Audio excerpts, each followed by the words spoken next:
मेरे पति बिजनेस के सिलसिले में बाहर गए हुए थे और उनके दोस्त की शादी थी। इसलिए उनका मान रखने के लिए मुझे अकेली को ही उस शादी में जाना पड़ा। वहाँ मेरे पति के 3 दोस्त मिल गए। वे रात को मेरे साथ मेरे घर आए और पूरी रात मुझे हेलो दोस्तों, मेरा नाम दिव्या है। मेरी शादी हो चुकी है और मेरे पति बिजनेस करते हैं। वह व्यापार के सिलसिले में बाहर आते जाते रहते हैं। एक बार ऐसे ही उनको 2 दिन के लिए बाहर जाना पड़ा और इस दिन के लिए हमारे पास एक शादी का निमंत्रण आया हुआ था। हमें शादी में जाना था, लेकिन पति ने कह दिया कि मुझे बाहर जाना ज़रूरी है और मैं शादी में नहीं जा पाऊँगा। फिर उन्होंने कहा कि तुम ही शादी में चली जाना। वह सुबह जल्दी ही निकल गए थे और मुझे शाम को अकेली को ही शादी में जाना पड़ा। मैं तैयार होकर शाम को 8 बजे शादी में पहुंच गई। उस रात मैंने ब्लू साड़ी और ब्लैक ब्लाउज पहना था।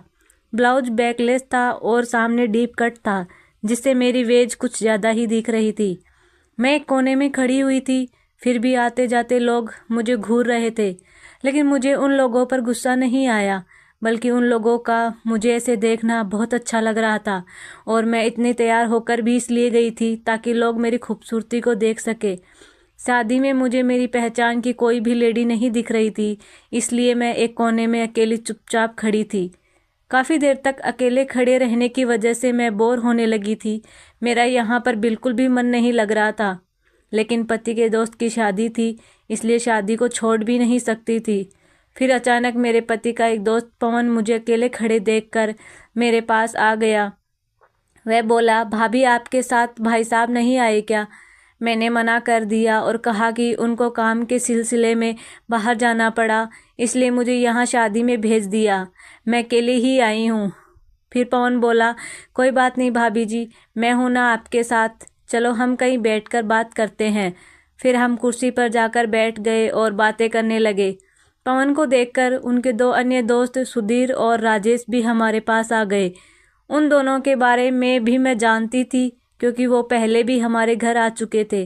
पवन तो कई बार हमारे घर आ चुका था, लेकिन सुधीर और राजेश 3-4 बार ही आए थे। उन लोगों के साथ मेरे पति कई बार हमारे घर में ही ड्रिंक कर चुके थे और एक बार तो मैं भी उनके साथ ड्रिंक कर चुकी थी। फिर हम चारों वहीं बैठकर बातें करने लगे, क्योंकि हमें फिर शादी की पार्टी से ज़्यादा मतलब नहीं रहा और हम आपस में ही बातें करने लगे। बातों बातों में ही सुधीर ने कहा, यार यहाँ कुछ मज़ा तो आ नहीं रहा, इससे अच्छा है हम कहीं और चलकर अपनी ही पार्टी कर ले। तभी पवन बोला, कहीं तू भाभी के घर की बात तो नहीं कर रहा? इस पर राजेश बोला, हाँ सही समझा तूने, भाभी भी यहाँ पर बोर हो रही होंगी। उसने मेरी ओर देखते हुए पूछा। मैंने भी कह दिया, हाँ मैं तो बहुत टाइम से अकेली खड़ी बोर हो रही थी, आप लोग आए तो थोड़ा मन लग रहा है। फिर सुधीर भी बोला, तो फिर हम घर पर जाकर ही एंजॉय करते हैं। उनके कहने पर मैंने घड़ी में टाइम देखा तो रात के 10 बज रहे थे। फिर सभी ने वहाँ से हमारे घर आने का प्लान किया और मैं उन लोगों के साथ गाड़ी में बैठकर आ गई। मैं आगे बैठी थी और पवन गाड़ी चला रहा था। उसकी नज़र बार बार मेरे ऊपर ही जा रही थी, जो कि मैं जानती थी, क्योंकि वह घर में भी मुझे ऐसे ही ताड़ा करता था। थोड़ी देर में ही हम लोग मेरे घर पहुंच गए। अंदर आकर वो लोग हॉल में बैठे और मैं सबके लिए बोतल निकाल लाई। मेरे पति घर में हर वक्त बोतल उपलब्ध रखते थे। मैं किचन से गिलास और चखना भी ले आई। मैं उन तीनों के लिए 3 गिलास ही लाई तो पवन बोला, भाभी आप नहीं पियोगी? मैंने मना कर दिया।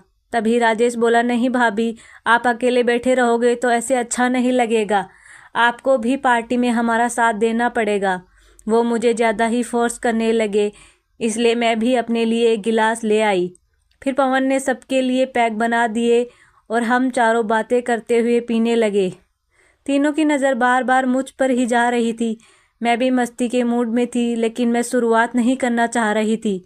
जब हमने 2-2 पैग लगा लिए तो सबको हल्का हल्का मज़ा आने लगा। अब सुरूर बनने लगा था। तभी पवन ने कहा, भाभी हल्का म्यूजिक भी बजा लो। मैंने उठकर म्यूजिक सिस्टम ऑन कर दिया और हल्का म्यूजिक चला दिया। कुछ देर के बाद तीसरा पैक भी ख़त्म हो चुका था।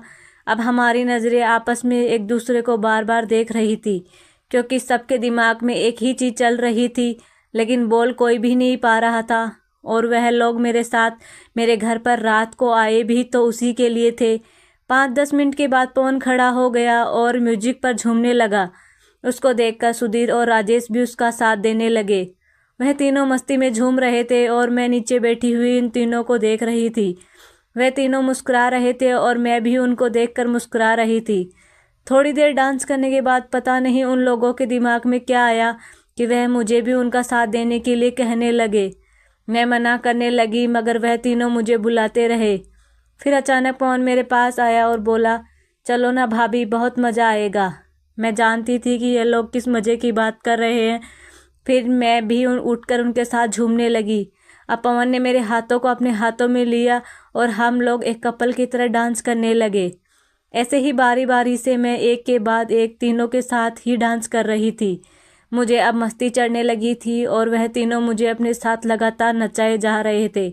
थोड़ी देर बाद मैंने उनसे कहा कि अब मैं थोड़ी थक गई हूँ, अब मुझसे और डांस नहीं किया जा रहा है। तो वो लोग मेरी बात मान गए और म्यूजिक सिस्टम में एक रोमांटिक गाना चला दिया। अब हम सब आकर वापस सोफे पर बैठ गए और फिर से एक एक पैक लगा लिया। नशा अपने पूरे स्वभाव पर था। तभी राजेश बोला, आप बहुत खूबसूरत हो भाभी। उसके तुरंत बाद सुधीर और पवन ने भी यही कहा। उनकी बात सुनकर मैं मस्ती में होकर बोली, तुम लोग बहुत शरारती हो गए हो। तुम्हारी शिकायत तुम्हारे भाई साहब से करनी पड़ेगी। वह बोले, जब शिकायत ही करनी है तो फिर अपना काम तो पूरा करके ही जाएंगे। फिर मैंने कहा, उसके लिए मैं भी पूरी तरह तैयार नहीं हूँ। पहले मुझे खुद को दिमागी रूप से तैयार करना होगा। इसलिए मैंने राजेश को एक और पैक बनाने के लिए कह दिया। इस बार राजेश ने मुझे बहुत हेवी पैक पिला दिया। अब मैं पूरी नशे में थी और बहुत ज़्यादा मदहोश हो रही थी। मेरा सर पूरी तरह से घूम रहा था और मुझे कुछ पता नहीं था कि यह मेरे साथ क्या हो रहा है।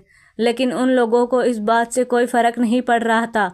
उसके बाद उन तीनों ने मिलकर मेरे साथ वह सब किया जो मैंने कभी सपने में भी नहीं सोचा था।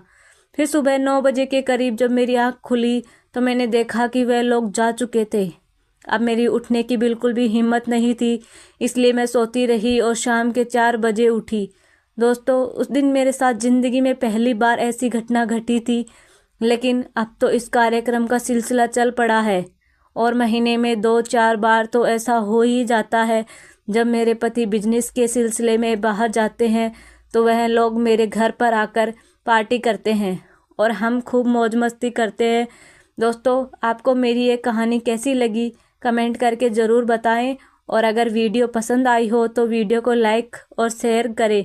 आगे ही ऐसी ही रोमांचक कहानियों के लिए हमारे चैनल को सब्सक्राइब करें और बेल आइकन दबाना ना भूलें ताकि आप हमारी कोई भी कहानी मिस ना करें। धन्यवाद।